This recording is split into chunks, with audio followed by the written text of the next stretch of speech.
అందరికీ నమస్కారం. ముందు కూర్చోండి. ముందుగా ఈ యొక్క విజయవాడ ఉత్సవ్కు ఇంత ఘనంగా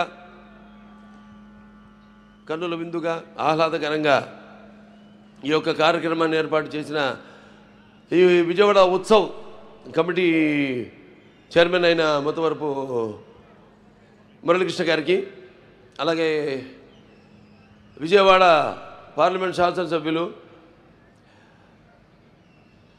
శివనాథ్ గారికి అలియాస్ చెన్ని గారికి, అలాగే మైలవరం శాసనసభ్యులు వసంత కృష్ణప్రసాద్ గారికి, ఇక్కడికి విచ్చేసిన అనంతకోటి, ఇదొక ఆధ్యాత్మికం అలాగే ఒక పర్యాటకం రెండు సమ్మేళితమైన ఒక మంచి ఒక సభకు ఎంత వైభవం తీసుకొచ్చిన ఆ విజయవాడ నడిబొడ్డున వెలిసిన ఇంద్రకీలాది కనకదుర్గమ్మ ఆశీస్సులతో ఈనాడు ఈ యొక్క కార్యక్రమాన్ని ఇంత ఘన విజయం చేయడానికి విచ్చేసిన తల్లి భక్తులందరూ కూడా నా హృదయపూర్వక ఆహ్వానం పలుకుతూ, దేవీత్వం భక్తులపై సర్వకార్య విధాయిని కలువి కార్య సిద్ధార్థముపాయ గురురత్నత శృణుదేవి పరోక్షామి అని అధసప్త శ్లోకిలో దీంతో ప్రారంభం అవుతుంది. శువాచ దేవీత్వం భక్తులపై సర్వకార్య విధాయిని కలువి కార్య సిద్ధార్థముపాయ గురురత్నత శృణుదేవి పరోక్షామి కుంజికా స్తోత్రమంతం మేన ప్రభావిణ జండి చాప శుభ భవేత్. అటువంటి సర్వంగళ మంగళే శివే సర్వార్థ సాధికే శరణ్య త్రయంబకే గౌరీ నారాయణి నమోస్తుతే సర్వబాధ ప్రశమనం త్రైలోక్య సైక్లేశ్వరి ఏవమేవ త్వయా కార్యమస్వద్వైరి వినాశనం. అటువంటి ఆ ఇంద్రకీలాదులు వెలిసిన ఆ దుర్గమ్మ ఆశీస్సులు అందరిపైన ఆవిడ కరుణా కటాక్ష వీక్షణాలను ప్రసరింపజేయాలని ప్రార్థిస్తూ, మరి ఈనాడు ఈ యొక్క శరన్నవరాత్రులు సందర్భంగా మొన్ననే ఈ యొక్క ఇది సాంస్కృతిక వేదిక, ఇంతకుముందు ఇది 5వ సభ ఇప్పుడు జరిగేది. అంటే ఇంతకుముందు పున్నమి ఘాట్ దగ్గర ప్రారంభించి ఈనాడు ఇక్కడ ఈ సాంస్కృతిక కార్యక్రమం అది 11 రోజులు జరుగుతుంది. ఇదేమో 46 రోజులు ఈ యొక్క కార్యక్రమాన్ని ఏర్పాటు చేయడం జరిగింది. ముందుగా మరి శరన్నవరాత్రులు అనగానే ముందు మనకి ఈ యొక్క శ్రీ లలిత త్రిపుర సుందరితో మొదలయ్యి దాని తర్వాత గౌరీమాత అయితేనేమి, అలా ఈ చివరికి మహిషాసుర మర్దినితో పూర్తవుతున్న కాబోతున్న ఈ యొక్క క్షేత్రానికి ఇవాళ ప్రతి సంవత్సరం ఎంతో వేలాది మంది భక్తులు రావడం, దీక్ష పూని ఇక్కడికి రావడం, మహిషాసుర మర్దిని అయితేనేమి, గాయత్రి మాత అయితేనేమి, లేకపోతే అన్నపూర్ణమ్మ అయితేనేమి, అలాగే కాచాయిని దేవి, అలాగే మహాలక్ష్మి అయితేనేమి, ఇవాళ మరి లలిత దేవి అయితేనేమి, రేపు చండీదేవి అయితేనేమి, తర్వాత సరస్వతీదేవి, దుర్గామాత, అలాగే ఈ మహిషాసుర మర్దిని, ఇలా ఈ 11 అవతారాల్లో ఆవిడని అలంకరించి జరుపుకుంటున్న ఈ యొక్క తరుణంలో, అలాగే ఈ యొక్క రాష్ట్రం విజయవాడ వైబ్రెంట్గా ఈనాడు ఇక్కడ ఈ యొక్క సాంస్కృతిక కార్యక్రమాన్ని ఇంత అద్భుతంగా ఏర్పాటు చేసినందుకు అంటే సంకల్ప బలియే ఉంటాం. మనం చేసే మంచి పని అయినా ఆ ప్రకృతి అలాగా దేవుళ్ళందరూ సహకరిస్తారని ఎంత అద్భుతంగా ఈ కార్యక్రమం ఈరోజు చూస్తున్నాం మనం.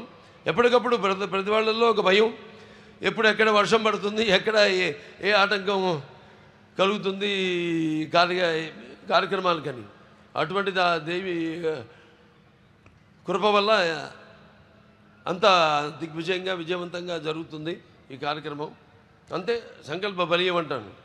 అలాగే చతుషష్ఠి కళలకు గానం చేయని మన భారతదేశం ఆ కళల వెలుగును ప్రపంచం నలుమూలలా ప్రసరింపజేసి మన దేశ ఔన్నత్యాన్ని చాటి చెప్పడానికి దోహదపడిన ఎందరో మహానుభావులు పుట్టిన మన భారతదేశం నిజంగా కళాఖండ దేశం అని చెప్పుకొని గర్వపడాలి.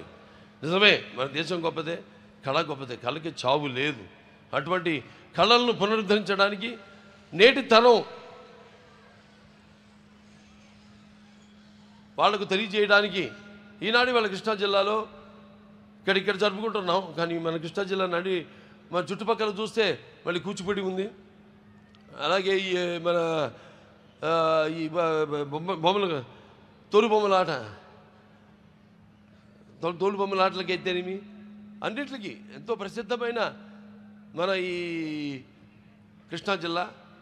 అందున ఇక్కడ విజయవాడలో ఈ కార్యక్రమం జరుపుకోవడం అంటే ఇక్కడ ముఖ్యంగా చెప్పారు సినిమాలు కూడా ఇది ఒక కేంద్ర బిందువు అని. విజయవాడ ఆ రోజులు గుర్తొస్తాయి.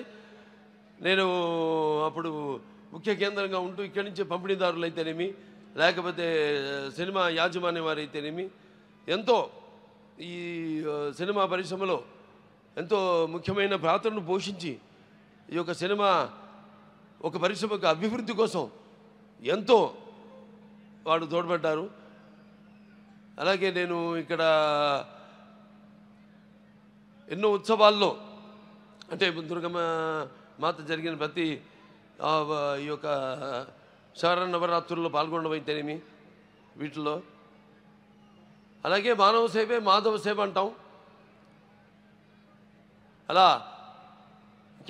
ఈ బసవతారక గండోబర్గన్ cancer hospital and research institute అయితేనేమి దాని ద్వారా ఎంతోమందికి ఈ యొక్క ఎంతో ఖర్చుతో కూడుకున్న వైద్యాన్ని వాళ్ళకి అందుబాటులోకి తీసుకురావడం, అంతర్జాతీయ ప్రమాణాలతో కూడిన వైద్యాన్ని వాడికి అందజేయడం.